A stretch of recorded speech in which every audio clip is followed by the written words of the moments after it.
my little Margie. I've been both mother and father to her since she was born. She's grown up now, and you think my job's all done, eh? Well, that's what you think. When she was little, I could spank her and make her mind me. I had control over her. I made her eat her spinach, no candy before meals. And when she disobeyed, I took her roller skates away for a week. But what can you do when a girl reaches this age? She's completely out of hand. I've got a problem, believe me. I've got a problem.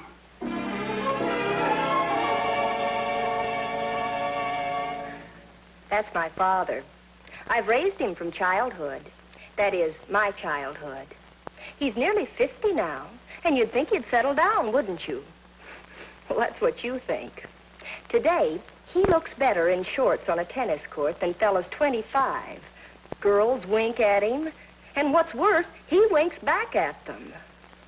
I want a nice, old, comfortable father. I try to look after him, but he just won't settle down.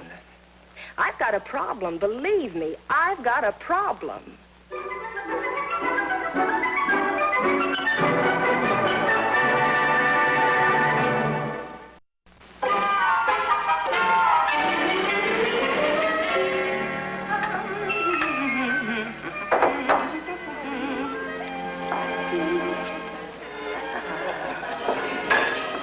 Morning, honey.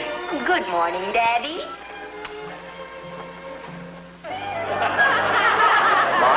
Does the Board of Health know we're running a cafeteria? You know what the doctor says. A hearty breakfast pulls you through the day. Well, this bread will pull me from Monday through Friday.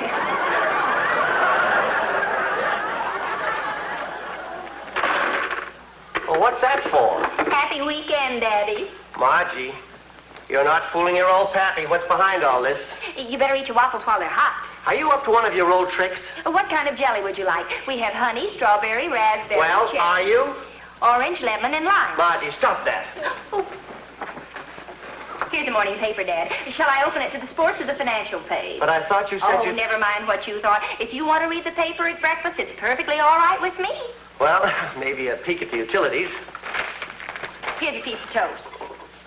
But you said I made noise when I ate toast. Let me butter it for you. What? Well, the butter's kind of hard, and I wouldn't want you to strain yourself. Margie, are you feeling all right?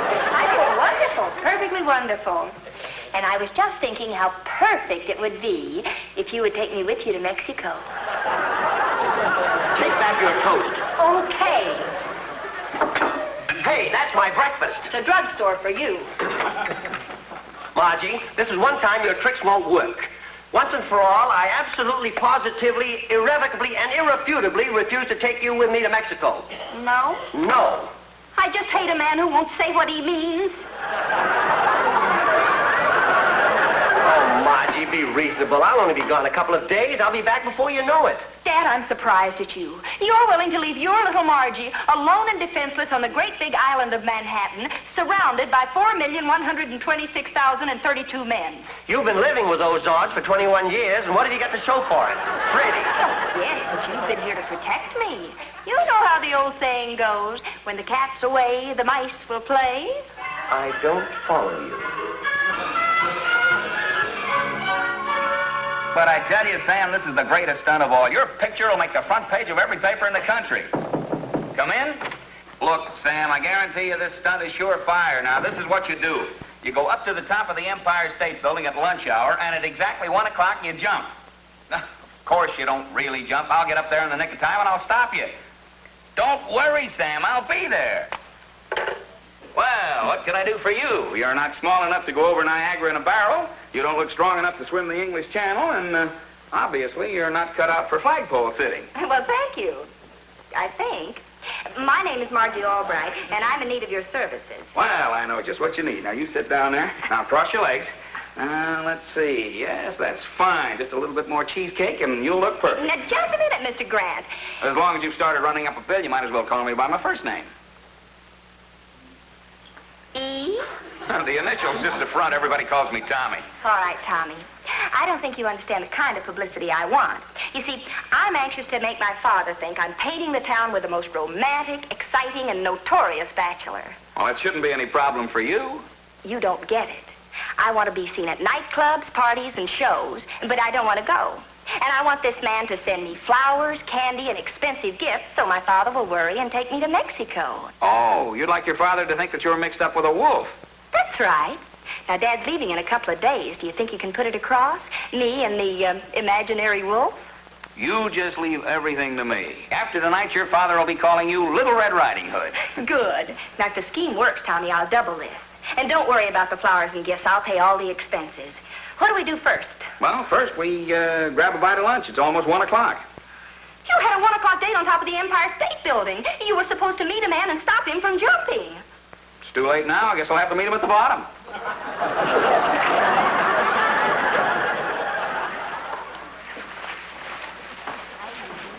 Dad, my zipper's stuck. Would you help me with it, please?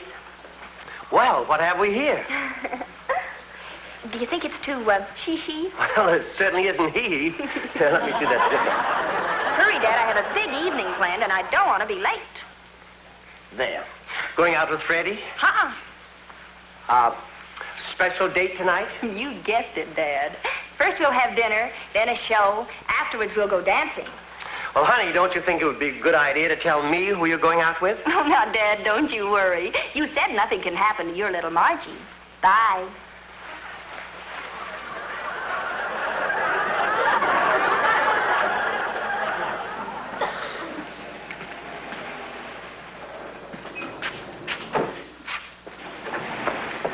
Hi, Tom. Hi. I did like you said. Now, where do we go from here? We're here. Here? That's right. While we watch a double feature, your old man will read in the paper tomorrow that you were seen in all the night spots in the company of that bon vivant, that handsome rich man about town, Tex Malloy. Our imaginary wolf? Right. Now, here's the deal. He's a millionaire Texas oil man, see? He's got 5,000 oil wells that just pump, pump, pump, and he's got almost as many girlfriends. Now, this is what we're going to do. All right. You asked for it. That bullets went right through you. Tommy, it's 12:30. Can we go now? Are you crazy? Whoever heard of Tex Malloy taking a date home at 12:30? Here. That's more fun. Zelda, you shot me. Oh, Jenny, what have I done?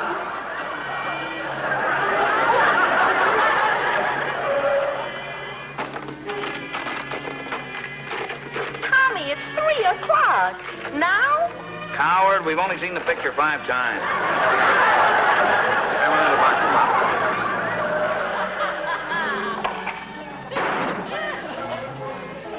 What are you doing that for? Popcorn's coming out of my ears.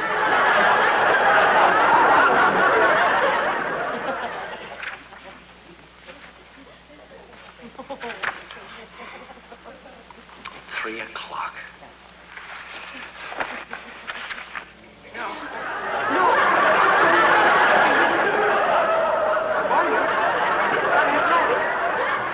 Hey, it's 4 o'clock. We can go home now. Oh, no. I'm not leaving till we get to the part we came in on. Let's go, comedian. What are you doing? Now remember, when you get home, make sure your dad sees you. Just getting in at this hour should start an uproar, but when he gets a load of what I got planned for tomorrow...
Good night, darling.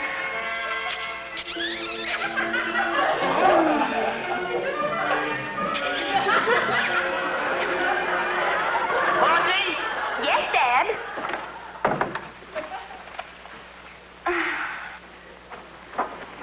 Hi, Dad.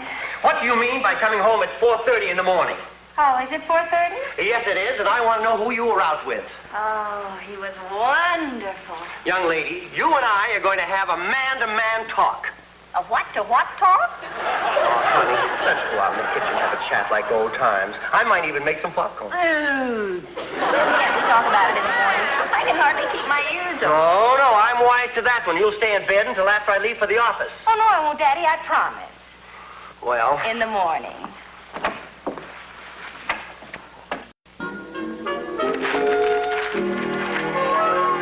Tex Malloy, young eligible millionaire oil man, is in town on one of his business trips. However, if the lovely Margie Albright, the girl Tex squatted around town last night, is any indication, it would seem that Tex is here on pleasure. Margie, come in here. What is it, Dad? I want to know about this Tex Malloy. After the way you acted last night, I think I'm entitled to an explanation. You certainly are. I certainly am. You certainly are. I certainly am. You certainly are. Never mind that. Isn't there something that you have to say to me? Yes, Daddy. I think you're entitled to an explanation. I certainly am. You certainly are. Now, cut that out. I asked you a civil question. I didn't want to start a civil war. That's the doorbell. It certainly is.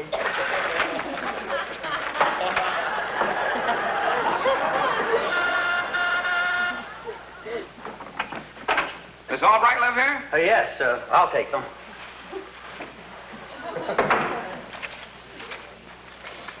Oh, how beautiful. I'll take it. Isn't it cute? The eyes of Tex are upon you. Signed Tex. Shouldn't have closed the door, Mac. Just put them in the living room.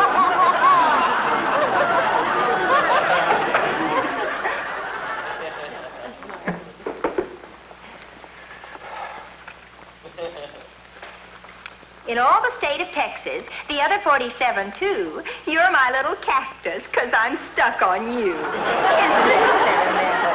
Sickening. Now, for the last time, will you tell me who this Tex is? Oh, I was just getting around to it. Tex Malloy was my special date last night. Isn't he a little late with his corsage? Well, that's the way he operates. He's a Texas millionaire. Made all his money in oil.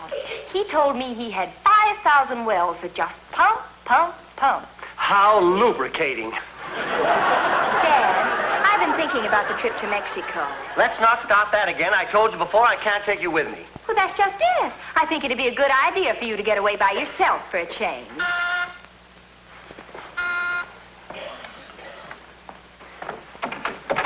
Oh, it's you again. Yeah, I could say the same thing.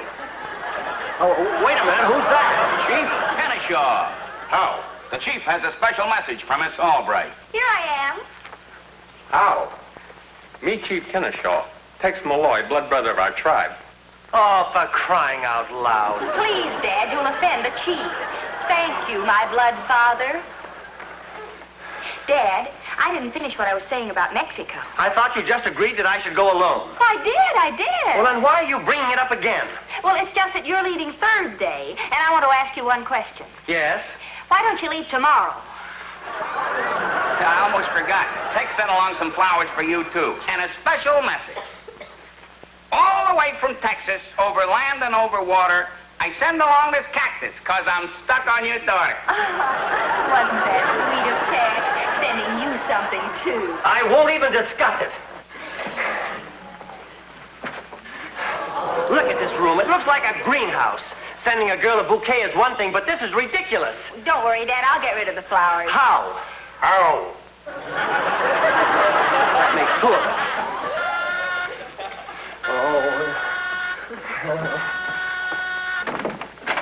Hiya. Not you again. Small world, ain't it? I wish I'd have known how to put in a revolving door. You don't know how right you are, Mac.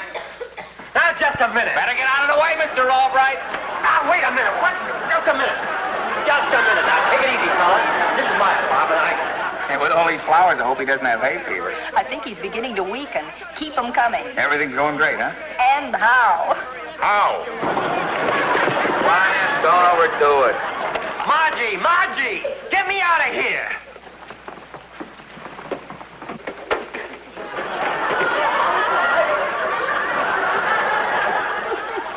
Stop laughing. Open the door. It might be a gardener. Come in.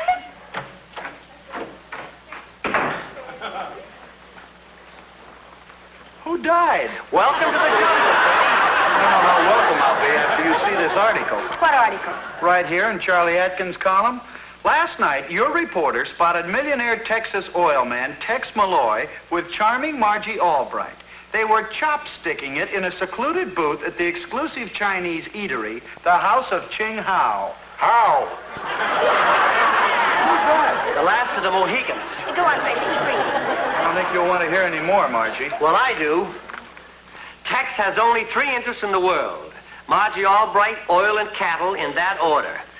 And take it from Charlie, it won't be long before this newest filly in Tex Malloy's corral will be wearing the TM brand. I've heard enough. Margie, I don't want you seeing this Malloy anymore. Oh, Dad, don't be silly. Mr. Albright, as a red-blooded American man defending the woman he loves, I agree with you. I am at your beck and call, ready and willing to do anything you say, Mr. Albright. What would you like me to do first? Shut up!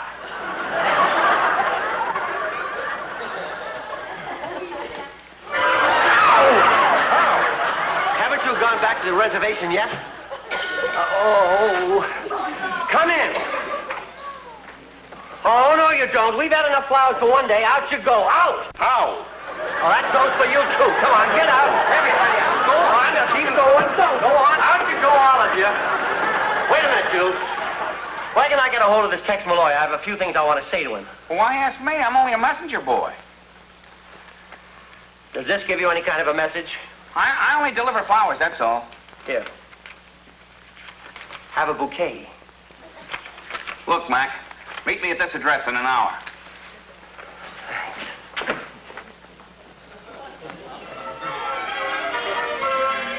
Now, as I understand it, Mr. Albright, you'd like me to find a guy to play the part of Tex Malloy. That's right. As long as she made up Tex, I'll produce Tex. Now, are you sure you've got everything right? Don't you worry about a thing. I'll have Tex at your place at 6 o'clock tonight. Something for your expenses. Oh, thanks. But I sure hate doing this to your daughter.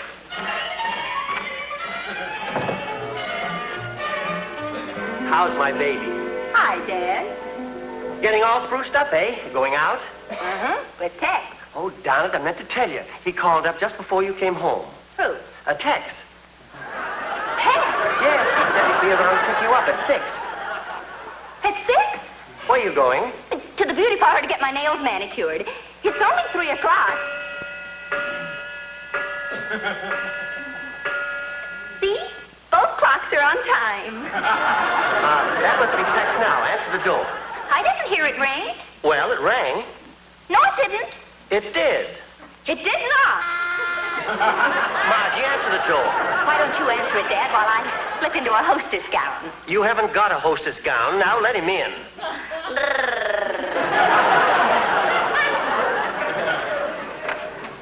Howdy, Margie.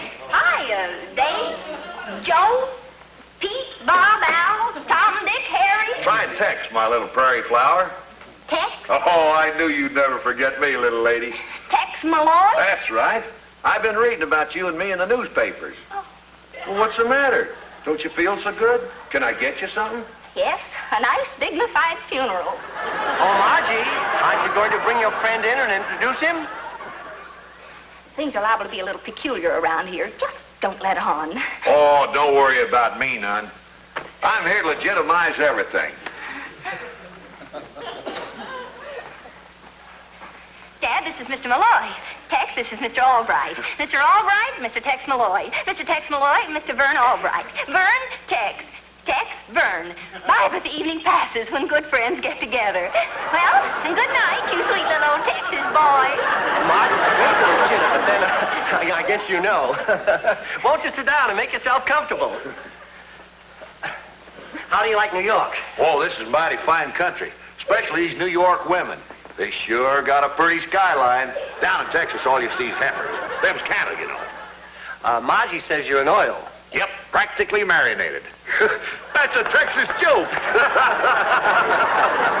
Dad, Tex looks thirsty. Why don't you go fix him a drink? A good idea. I'll make you my specialty, Tex. A racket club cocktail. A racket club cocktail? One drink and you feel unstrung. That's a Palm Springs joke. Tex, this whole thing has been a big mistake. I think you'd better leave. Leave? Well, I'm having a fine time. But you don't understand. All those articles you read, I'm responsible for them. Oh, shucks. I'm just as much to blame as you. You don't get it. I'm in trouble. My father's worried about you marrying me. Oh, now, honey, don't you worry. I'll do right by you. We Texans always do right by our women. Try this for size, Tex. Thanks. Mr. Albright, I hear that I've got you concerned about your daughter. Now, I don't want to beat around the bush. In a couple of days, I'm going back to Texas, and I'd be mighty proud to take Margie with me. Object matrimony, of course. Well, Tex, this takes me by surprise. But, of course, I've always known that someday I'd lose my little girl. But, Dad! Hush, baby. Before I could give my consent, Tex, there are a few little problems to be considered. Margie's always lived in a big city. Oh, the fresh air will do her good. But all her friends are here. Well, I've got a large family. She couldn't shop in the stores. She could order by catalog. But she's all I have. You could come and visit us. Then it's all set?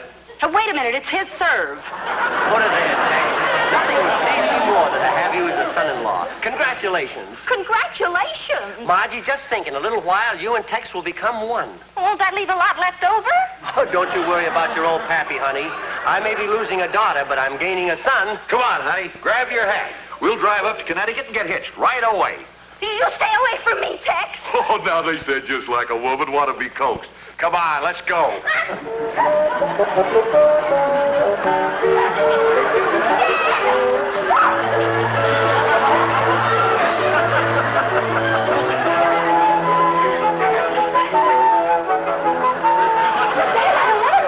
Honey, you've got to stop being so fickle. You don't understand.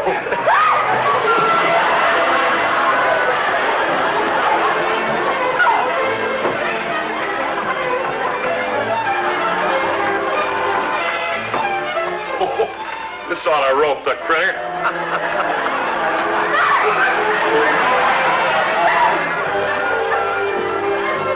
Which way she go, partner? That away.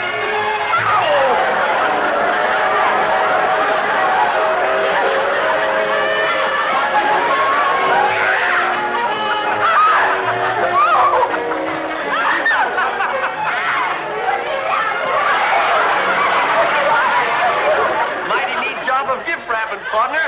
Dad, make this overgrown Boy Scout untie me! Untie you? You're getting hitched. Yeah. Well, Mr. Albright, I guess we better be moseying on. And I'll take care of her. Don't worry about her none. Ow! Let go! Dad, do something! Oh! Well, goodbye, honey. Goodbye, son. Make sure she writes me every week. Don't worry, Dad. I will. What an actor that fellow is. I'll bet it's the last gag she'll pull on me. Mr. Albright? Yes? I'm sorry I'm late. Late? What do you mean late? Well, didn't you want someone to play the part of Tex Malloy? Well, I'm the cowboy Tommy hired. You mean... Then who?